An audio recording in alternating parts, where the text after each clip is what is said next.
네, 오늘 말씀은 출애굽기 2장 16절에서 22절입니다. 출애굽기 2장 16절에서 22절입니다.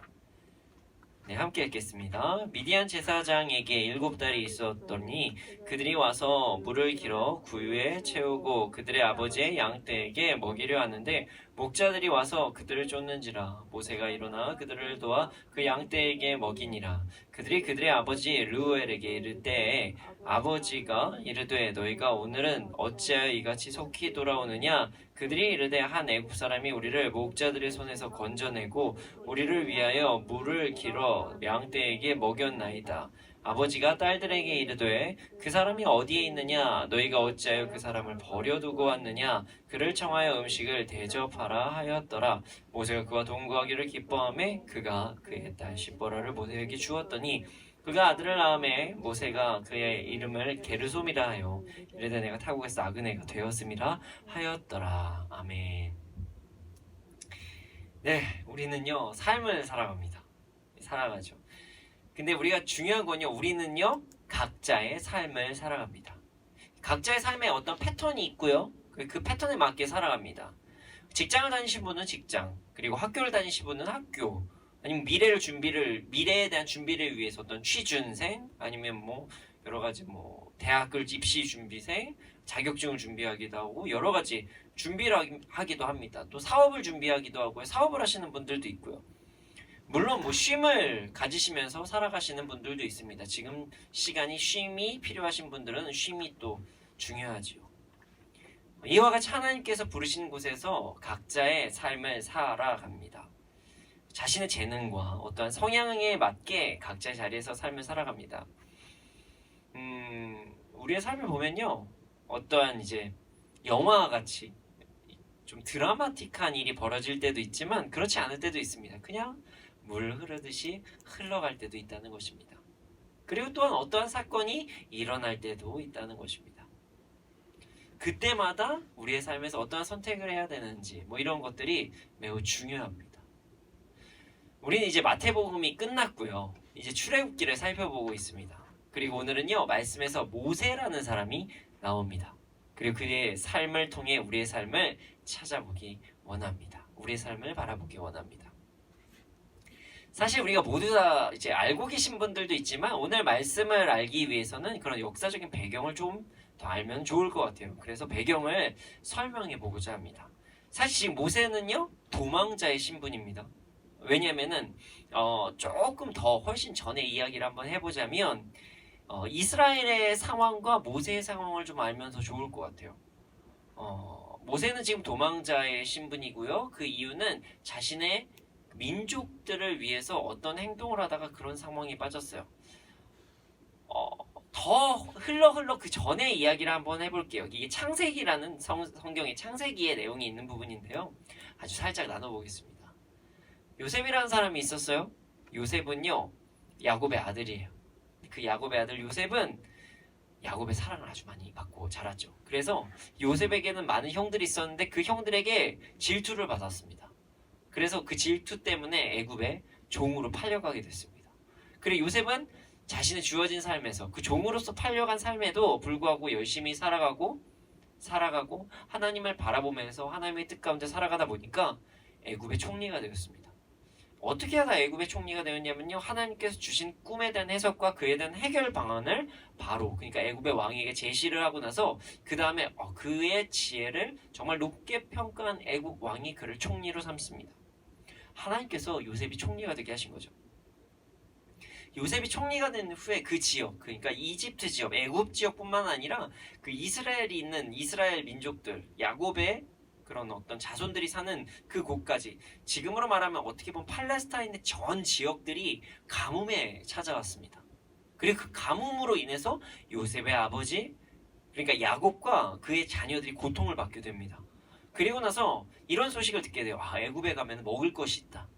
애굽에 가면 먹을 것이 있으니까 우리 애굽에서 좀 먹을 것을 좀 갖고 와야 되겠다. 그래서 아들들을 보냅니다.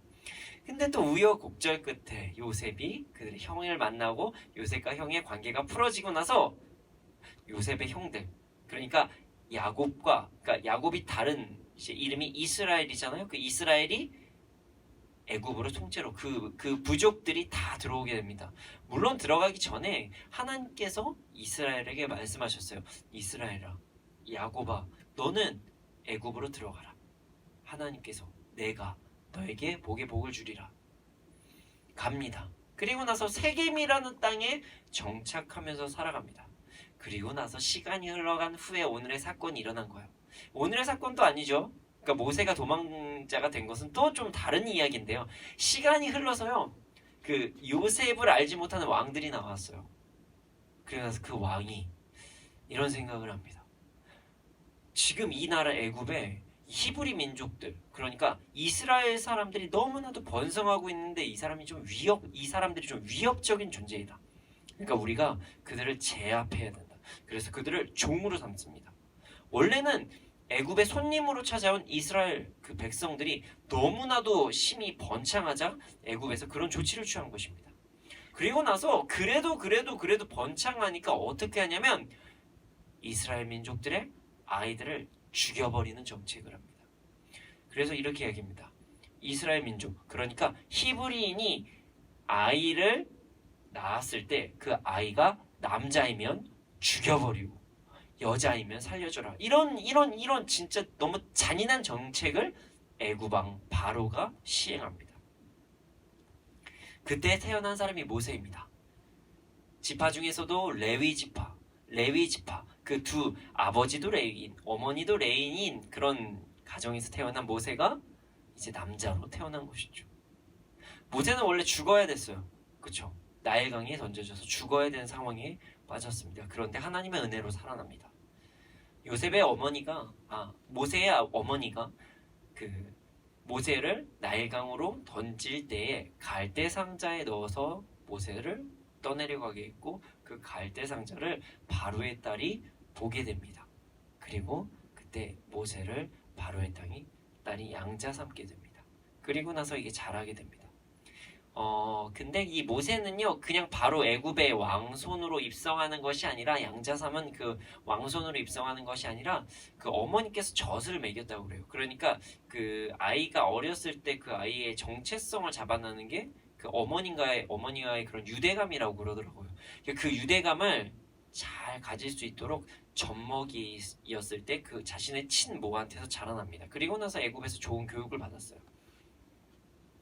시간이 흘러 모세가 이제 성인이 되었을 때 어느 날 보게 됩니다.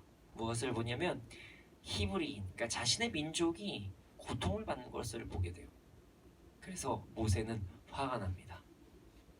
그래서 어떤 일을 저지르냐면 자신의 민족, 자신이 함께하고 있었던 그런 자신의 족속을 어렵게 하는 한 애굽인을, 아마 군인이었던 것 같아요, 죽여버립니다. 그리고 나서 이 사실이 바로에게 알려지고 나서 도망간 후에 일어난 사건이 오늘의 사건입니다. 모세의 마음이 참 그랬을 거예요. 나는 정말로 자신의 민족을 위해서 행한 일인데 난 이제 쫓겨났구나. 속상하다. 이런 마음으로 떠돌이 신세를 하다가 우물 곁에 앉게 됩니다. 그리고 나서 오늘의 사건이 일어납니다. 16절과 17절을 보겠습니다. 미디안 제사장에게 7달이 있었더니 그들이 와서 물을 길어 구유에 채우고 그들의 아버지의 양떼에게 먹이려 하는데 목자들이 와서 그들을 쫓는지라.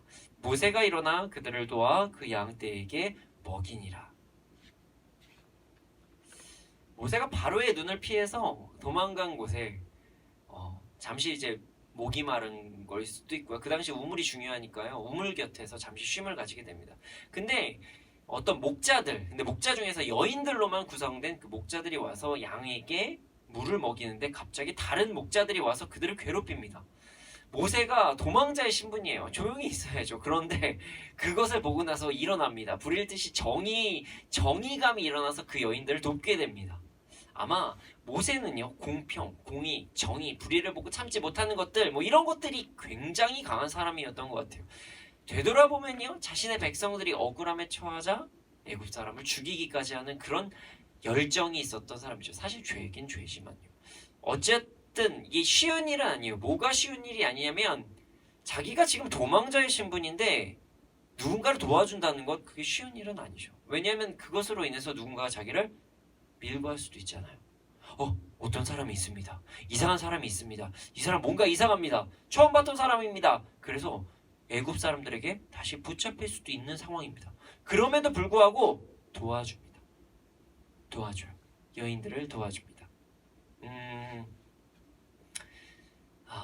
애굽에서도 자신의 어떠한 그 불의를 보면 참지 못하는 일을 행했던 모세, 그리고 미디안의 그 제사장의 딸들을 구원한 그런 사건, 이게 비슷하지만 좀 다른 부분이 있어요. 다른 부분이 있는데 그것은요, 오늘 본문 18절에서 20절을 먼저 보고 나서 한번 읽어보겠습니다. 18절에서 20절 읽어보겠습니다. 그들이 아버지 르우엘에게 이를 때 아버지가 이르되 너희가 오늘은 어찌하여 이같이 속히 돌아오느냐. 그들이 이르되 한 애굽 사람이 우리를 목자들의 손에서 건져내고 우리를 위하여 물을 길러 양떼에게 먹였나이다. 아버지가 딸들에게 이르되 그 사람이 어디 있느냐. 너희가 어찌하여 그 사람을 버려두고 왔느냐. 그를 청하여 음식을 대접하라 하였더라. 일단 사건에 대해서 이야기를 할게요. 다급했나봐요. 여인들이 깜짝 놀랐던 것 같아요. 누가 도와줬으니까요. 그리고 나서 얼른 집으로 들어갑니다. 그리고 나서 자신 아버지한테 얘기를 해요. 너희들 왜 이렇게 빨리 돌아왔니? 아버지께서, 그 아버지 르우엘이 묻자 이렇게 대답해요. 어떤 사람이 우리를 도와줬습니다. 다른 사람들이, 그 전에 있던 목자들이 우리를 항상 괴롭혔는데 그 사람들에게서 우리를 건져내었습니다. 도와주었습니다. 그러자 아버지가 이야기해요. 아니 우리가 그 사람에게 은혜를 갚아야지 어떻게 그냥 올 수가 있냐. 그리고 나서 모세를 초대를 합니다. 그리고 음식을 대접합니다. 근데 우리가 이전의 사건을 한번 봐야 될 것 같아요. 비슷하지만 다른 사건이 있습니다. 그것은 바로 출애굽기 2장 11절에서 14절이에요. 출애굽기 2장 11절에서 14절의 내용을 제가 읽어보겠습니다. 모세가 장성한 후에 한 번은 자기 형제들에게 나가서 그들이 고대에게 노동하는 것을 보더니 어떤 애굽 사람이 한 히브리 사람 곧 자기 형제를 치는 것을 본지라. 좌우를 살펴 사람이 없음을 보고 그 애굽 사람을 쳐 죽여 모래 속에 감추니라. 이튿날 다시 나아가니 두 히브리 사람이 서로 싸우는지라. 그 잘못한 사람에게 이르되 네가 어찌하여 동포를 치느냐 하며 그가 이르되 누가 너를 우리를 다스리는 자와 재판관으로 삼았느냐. 네가 애굽 사람을 죽인 것처럼 나도 죽이려느냐. 모세가 두려워하여 이르되 탈로 되었도다. 사실은요, 그 모세라는 사람은 의분으로 애굽 사람을 쳐 죽였어요. 근데 이게 쳐 죽인 게 자신에게 어떤 해를 가해서 쳐 죽인 게 아니라 자신의 같은 민족에게 해를 가했기 때문에 이런 행동을 했던 것이에요. 근데 이상한 것은 사실 애굽 사람이 신고한 거면 말이 돼요. 근데 이스라엘 사람이 오히려 모세를 신고합니다. 너 애굽 사람 죽였잖아. 네가 뭔데 우리한테까지 뭐라 그래? 이렇게 이야기를 합니다. 자신의 의분으로 정말 정의감으로 행동한 것이 자신이 화를 입게 된 것입니다. 자신의 민족을 돕기 위한 행동이 그 행동으로 인해서 오히려 자신이 고통을 받게 된 거예요. 사람을 죽인 것은 잘못된 것이죠. 그런데 진짜 신기하다는 거예요. 자신을 고발한 민족이 애굽 사람이 아니라 자신의 민족이라는 건 참 의아합니다. 자, 이스라엘 사람은요, 여기에 초점을 둔 거예요. 살인, 사람을 죽인 것. 자신을 도왔다, 자신의 민족을 도왔다에 초점을 두는 게 아니라 살인에 초점을 두었습니다. 성경에서도 살인에 초점을 두어요. 그러나 그 미디안의 제사장 르우엘과 그들의 딸에게 초점을 둔 건요, 뭐냐면요, 건져냄, 도움, 건져냄과 도움에 초점을 두고 있습니다. 성경 말씀은 거기에 포커스를 주고 있어요. 우리 말씀에는 자세히 나와 있지는 않아요. 그런데 목자들하고 다툼이 있었을 수 있잖아요. 물론 죽이지는 않았겠지만, 어떻게 될지 모르겠지만, 어쨌든 혈투가 벌어질 수도 있었어요. 싸움이 났었을 수도 있습니다. 그런데 여기서는 그것에 집중하는 것이 아니라 미디안의 제사장 르우엘의 딸을 건져냈다, 보호했다. 여기에 성경은 초점을 두고 있습니다. 어떤 행동도, 그러니까 거기에서의 어떤 모세의 행동이 부정적인 것에 집중하는 것이 아니라 사람을 도왔다는 것에 집중을 받았다는 것이에요. 모세의 정의를 위한 어떤 행동이 어떤 곳에서는 살인자로, 어떤 곳에서는 구원자로 인정을 받았다는 것이에요. 그리고 나서 21절하고 22절을 보겠습니다. 모세가 그와 동거하기를 기뻐하며 그가 그의 딸 시포라를 모세에게 주었더니 그가 아들을 낳으며 모세가 그의 이름을 게르솜이라 하여 이르되 내가 타국에서 낳은 애가 되었음이라 하였더라. 네, 모세는요 미디안 제사장에게 초청을 받았죠. 그리고 나서 식사를 했어요. 그리고 나서 후에 그의 딸과 결혼까지 하게 됩니다. 그리고 아들을 낳아요. 그리고 그 아들의 이름을 게르솜이라고 합니다. 그 아들의 이름의 뜻은 타국에서 낳은 애가 되었다고 하는 의미를 가진 이름입니다. 그리고 나서 오늘의 이야기가 끝이 납니다. 여러분, 우리가 오늘 집중해야 될 것은 이것이에요. 공의, 정의, 공평함을 시행하기 위해서 행한 어떤 행위와 다른 사람을 돕기 위해 했었던 어떤 행위가 여기서는 살인으로, 저기서는 건져냄으로 조금 다르게 묘사가 되었다는 것. 우리는 거기에 집중하기 원합니다. 모세는 그리고 나그네의 삶을 시작합니다. 모세는 크게 네 번째 삶을 경험하게 된 것으로 볼 수가 있어요. 자, 첫 번째, 이스라엘 자손으로 태어났지만 애굽의 위협으로 인해서 죽게 되는 상황, 갈대 상자에 놓여지는 삶. 그리고 두 번째, 애굽의 공주의 양자가 되어 이스라엘의 정체성을 가진 그런 애굽의 왕손, 그 왕손으로 사는 삶.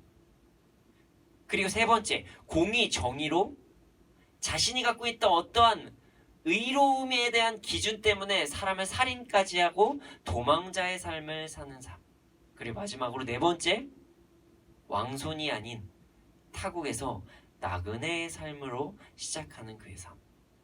이 네 가지의 삶을 볼 수가 있습니다. 모세는 목축하고 자식들을 기르면서 사는 새로운 삶을 경험하게 됩니다. 우리는 모두 비슷하지만 다른 재능과 성향을 가지고 태어납니다. 하나님은 우리를 모두 다 다르게 창조하셨습니다. 그리고 자신의 삶을 살아갑니다. 재능은요, 여러분, 우리가 다른 말로 달란트라고 하기도 하고요. 그것은 어떤 것을 잘 해내는 능력이라고 이야기할 수가 있습니다. 그렇다면 성향은 이것입니다. 그러니까 내가 어떤 것을 좋아하고 어떤 것을 싫어하고 혹은 어떤 것의 가치를 가지고 살아가는지 이런 것들이 그 사람의 성향이라고 볼 수가 있습니다. 하나님께서는 모든 사람을 다르게 창조하셨고요. 그리고 모든 사람은 다릅니다. 조금은 비슷한 재능, 성향을 가진 사람이 있을 수도 있지만 많은 사람들은 다 다르게 삶을 살아갑니다. 모세도 재능이 있었고요. 성향도 있었습니다. 자, 모세는 왕궁에서 교육을 받았습니다. 아주 좋은 교육을 받았겠죠. 어찌 보면 잘하면은 너무 좀 오버해서 이야기한다 할 수도 있지만 어찌 보면 바로까지 될 수 있는 그런 상황에 처할 수도 있는 것이겠죠. 물론 좀 많이 어렵겠지만요. 이것은 무슨 말이냐면요. 왕궁의 자손들은요. 혹 바로가 될 수 있는 사람들은요. 엄청난 교육을 받는다는 것입니다. 지혜, 지식, 체력, 인성 모든 부분에서 훈련을 받았을 것입니다. 자, 무예가 매우 출중했겠죠. 그러니까 히브리 사람들을 괴롭혔던 어떤 사람을 단번에 제압해서 죽이는 그런 무예 실력도 갖고 있었던 사람이 모세입니다. 그리고 봅시다. 미디안의 제사장 그 사람의 딸이 고통을 받았을 때, 다른 목자들이 왔을 때 그 딸들에게 해를 가지 못하게 해요. 목자들이라고 그랬잖아요. 혼자 있는데 그 목자들을 상대한 거예요. 그러니까 얼마나 강한 힘을 가졌겠어요. 아니면 말로써 했을 수도 있지만 지혜나 지식이나 부혜가 출중했다는 것이죠. 그리고 이렇게도 생각해 봅시다. 아무리 좋은 교육을 받았어요. 그런데 만약에 불의를 참지 못한 성향이 없었다면 그래 그냥 내 일 아닌데 그냥 넘어가는 게 좋지 않아, 이런 성향을 가진 모세였다면 그냥 넘어갔겠죠. 저랑은 상관없으니까 전 이제 어차피 애국 사람의 신분으로 살아가니까 히브리인들 그냥 그렇게 사십시오 이러고 그냥 그 히브리 민족들을 무시했을 수도 있어요. 그리고 저 지금 도망자라서 제가 좀 어려워요. 그러니까 여인들이요 진짜 죄송합니다. 물만 먹고 갈게요. 이렇게 했을 수도 있어요. 불의를 보고 참지 못하는 그런 성향이 없었다면 오늘의 사건도 발생하지 않습니다. 웬만한 그 불의를 보고 참지 못하는 성향이 아니라면은 그 미디안의 그 제사장의 딸들을 돕지 않았을 것이에요.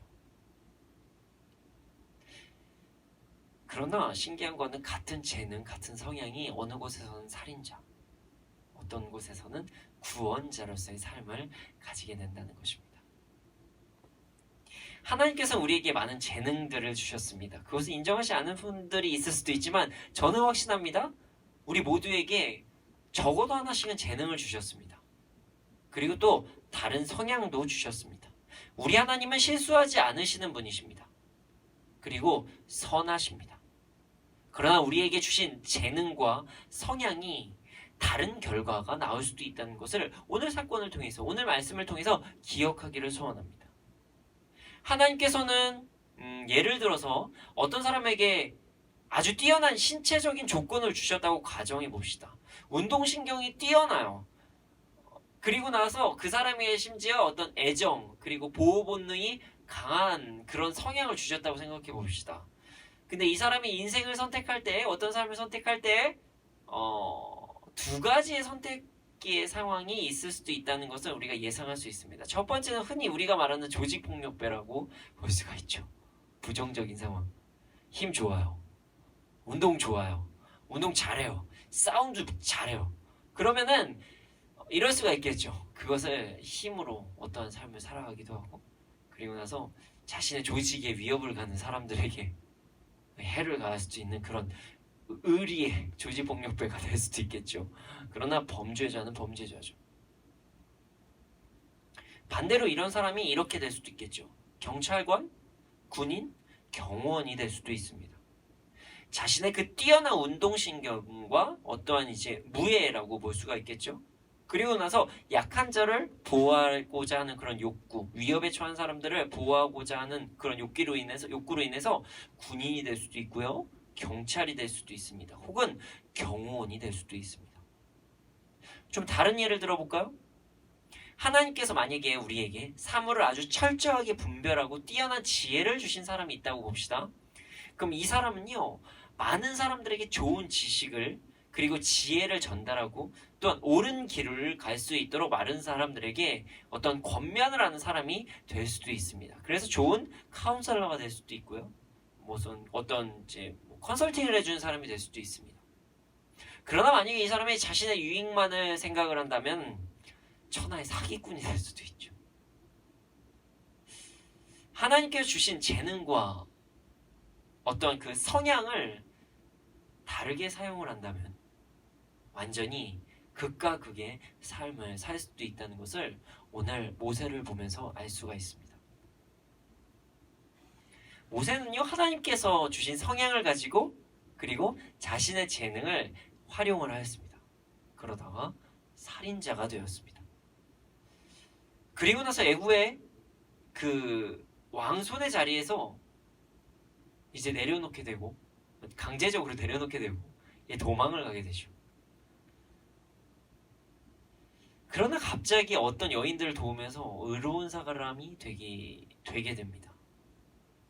건져내는 사람이 되었습니다. 우리는 비슷한 행동을 했지만 어디서는 살인자라는 대우, 어디서는 의로운 사람, 건져낸 사람의 대우를 받을 수 있다는 것을 지속적으로 계속 지금 말씀을 통해서 듣고 있습니다. 왜 그럴까요? 왜 그럴까요? 여러 가지 이유가 있겠지만 저는 오늘 그것이 절대 주권에 초점을, 하나님의 절대 주권에 초점을 맞춰보고 싶습니다. 자, 출애굽기를 모두 읽으신 분들은 알 수가 있습니다. 하나님께서는요, 모세를 사용하셨어요. 모세를 이스라엘이 출애굽할 수 있도록 하는 그런 돕는 자로, 그런 자들의 어떤 리더로 모세를 사용하셨습니다. 하지만 지금까지는 모세가 모르죠.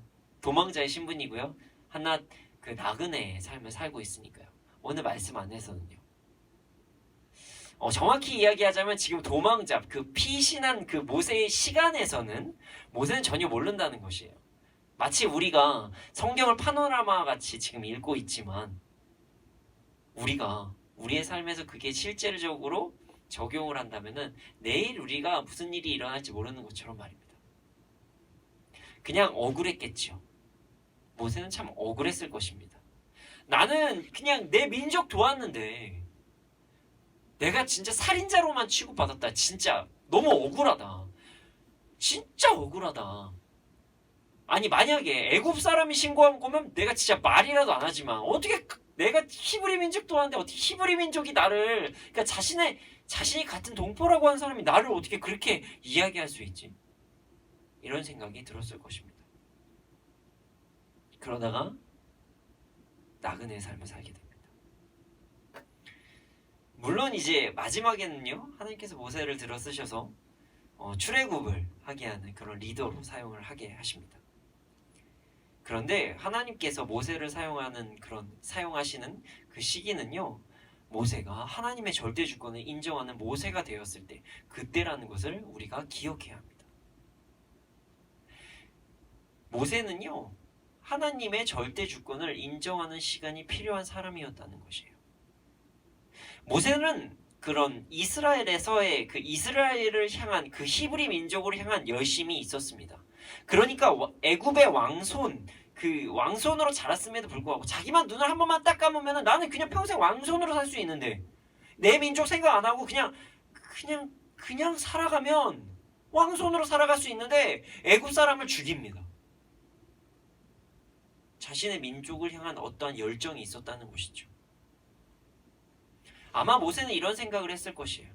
나 이스라엘 사람이다. 히브리인이야. 그런데 하나님께서 날 살리셨어. 심지어 바로의 왕손으로 나를 사용하셨어. 이것은 하나님의 뜻이다. 그러니까 나는 나의 이 힘을 통해서 다시 이스라엘을 일으킬 것이야. 우리 요셉의 그때처럼 우리 이스라엘이야. 다시 일어나라. 뭐 이렇게 막 봉기하는 그런 마음으로 모세가 자랐을 수도 있어요. 그러니까 나의 힘으로 하나님의 백성을 다시 세울 것이다. 이런 생각이 들었을 수도 있습니다. 그러니까 애굽 사람을 죽였겠죠. 열정은 좋지만 아직 하나님의 때는 아니라는 것입니다. 만약에 여러분 생각해 봅시다. 그때 모세가 애굽을 장악했다면 하나님의 영광이 아니라 자신의 어떤 행한 일에 기뻐했을 것이요. 그래 맞아. 나 이만큼 행했어. 그리고 우리 민족 아니면 그냥 다 죽어버려야 돼. 뭐 이럴 수도 있어요. 하나님은요, 모세가 하나님의 주권, 하나님의 때를 기다리기를 원하셨습니다. 그리고 그가 행한 애굽 사람을 처단한 행위가 이스라엘을 구원함이 아니라 이스라엘 민족을 위함이 아니라 단순한 살인행위라는 것으로 성경이 포커스를 맞추고 계십니다. 그리고 나서 도망자가 되는 것입니다.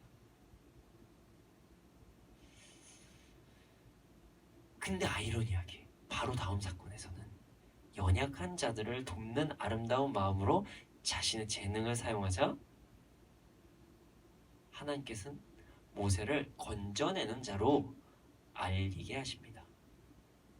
자신이 무엇을 취하거나 내가 무엇을 하려고 한 그런 행동이 아니라 내 안에서의 어떤 그냥 하나님의 사랑만을 위해서 누구를 보호한 그런 행동이 모세가 다른 사람들을 건져냈다. 이런 표현으로 성경을 기록하게 됩니다.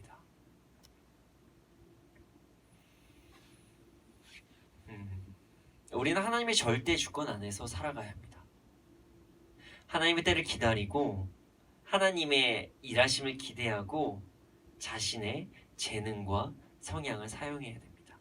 그러할 때 모두가 선을 이루는 삶을 살 수가 있습니다. 아무리 좋은 성향, 아무리 좋은 재능도요, 하나님께서 원하시는 방법, 하나님의 때가 아니라면 좋지 않은 결과가 있을 수 있다는 것입니다. 우리는 그 때를 기다리고 하나님을 바라보고 살아가야 합니다. 선하신 하나님을 기대하고 하나님의 절대 주권을 인정하면서 우리는 살아가야 됩니다. 자, 그렇다면 하나님의 때를 기다리고 하나님의 절대 주권을 인정하는 삶은 바로 무엇일까요? 그냥 막 재능이 있어도 그냥 기다리기만 하고 막 하나님께 막 기도만 하고, 기도해야죠. 오해하면 안 됩니다. 제 말투에. 기도만 하고 자신의 성향도 그냥 죽여버리고 그런 삶을 사는 것이 하나님의 절대 주권을 인정하는 그런 삶일까요? 아닙니다. 시편에 보면 하나님께서 우리의 소원을 이루신다는 말씀이 있습니다. 여러분, 우리는요, 우리의 삶에서 우리의 재능과 우리의 성향을 최선을 다해서 사용하고 이용하면서 살아가야 됩니다. 우리는요, 삶에서 최선을 다해서 살아가야 돼요. 그러나 잊지 말고 살아가야 될 것이 있습니다. 모든 일을 하기 전에 하나님께서 우리와 항상 함께 하신다는 것을 우리는 기억해야 됩니다. 하나님께서 우리와 함께 하신다는 것은 여러분 사실입니다. 하지만 우리가 하나님을 바라보지 못하는 것뿐입니다. 하나님은 우리를 항상 바라보고 계십니다. 단지 우리가 그것을 인정하지 않는 것뿐이에요. 하나님은 우리와 항상 함께 하십니다. 만약에 모세가 하나님을 바라보았다면 애굽 사람을 죽였을까요? 살인을 했을까요? 우리는 다시 한번 생각해 봐야 될 것 같습니다. 아마 그 상황에서 하나님께 먼저 기도하고 무릎 꿇는 모세의 모습 보이지 않았을까요? 미디안 제사장을 딸을 보호한 것은요, 약자를 보호한 행동이에요. 어떠한 자신의 뜻과 계획과 이런 것을 이루기 위해서 한 게 아니고 그냥 선한 계획, 선한 목적이었던 것이에요. 아니, 선한 일이었던 것이에요. 그리고 다른 목자들을 좀 쫓아내지만 그것은 그냥 보호하기 위함이었던 것이죠. 살인이란 죄를 범하지 않았습니다. 우리는 하나님을 기억하고 하나님의 절대 주권을 인정하고 우리의 재능과 성향을 사용해야 됩니다. 절대 잊지 말아야 됩니다. 여러분, 우리는요, 우리의 재능과 성향을 잘 활용해야 되는 것을 잊지 말아야 돼요. 그냥 막 죽어 살아야 되고 그냥 아무것도 하지 말아야 되고 이런 것들 아닙니다. 최선을 다해서 살아가야 됩니다. 그러나 하나님께서 우리와 함께 하신다는 그런 사실을 잊지 말아야 됩니다. 그것은 곧 자신의 법이, 자신의 생각이 하나님의 법을 넘어서면 안 된다는 것입니다. 이것은 다른 말로 이야기하면 하나님의 절대 주권을 잊지 말아야 된다는 것입니다. 우리의 삶이 하나님을 찬양하기 위해 지음받았다는 사실을 잊지 말아야 된다는 사실입니다. 자신이 생각하기에 좋은 것, 옳은 것이 하나님의 나라와 하나님의 뜻에는 조금 어긋날 수도 있다는 이 사실을 절대로 잊지 말고 기억해야 됩니다. 우리가 우리의 재능과 우리의 성향을 사용할 때 하나님의 뜻, 하나님의 절대 주권을 절대로 잊지 않는 우리가 되기를 소원합니다. 우리는요, 우리의 삶에 최선을 다해서 살아가야 합니다. 하나님은 선하십니다. 우리에게 매우 좋은 것만 주셨습니다. 우리에게 좋은 것들을 다 주셨어요. 우리가 우리의 성향, 재능을 사용하는 것이 절대 나쁜 게 아니에요. 아주 다 복된 것입니다. 하나님의 실수가 없으시거든요. 그러나 우리가 하나님의 절대 주권을 인정하는 삶을 살아야 된다는 것을 기억해야 됩니다. 이것을 1순위로 잊지 말아야 된다는 것이에요. 우리의 삶에서 하나님의 법과 나의 법이 충돌할 때 하나님의 주권과 내가 주인이 되고 내가 무언가를 하고 싶다는 욕구가 만약에 충돌될 때 우리는 하나님을 따르는 삶을 살아야 된다는 것을 기억해야 됩니다. 아무리 세상에서 좋아 보이는 것일지라도 그것이 하나님의 법 안에서 하나님 안에서 좋아 보이는 것이 아니라면 우리는 그것을 멈춰야 된다는 것을 잊지 말아야 돼요. 우리의 삶에서 재능과 성향을 사용할 때 그것이 하나님 주권에 어긋나는 것인지 아닌지를 우리는 항상 생각해 봐야 됩니다. 아무것도 하지 말라는 것이 아니에요. 우리는 최선을 다해서 우리의 삶을 살아야 됩니다. 우리는 노력하고 항상 기도하고 우리의 삶에서 최선을 다하면서 나아가야 됩니다. 그러나 그 최선과 내가 갖고 있는 것이 하나님의 절대 주권, 하나님의 법 안에 속하지 않는 것처럼 보일 때 우리는 그것을 멈춰야 되는 것을 절대로 잊으면 안 됩니다. 사랑하는 여러분, 우리의 삶에서, 우리의 모든 삶에서 우리의 재능과 성향을 잘 활용하되 하나님의 절대 주권을 인정하는 삶을 살며 이 땅에서 온전한 풍요로운 삶을 누리는 우리가 되기를 소원합니다.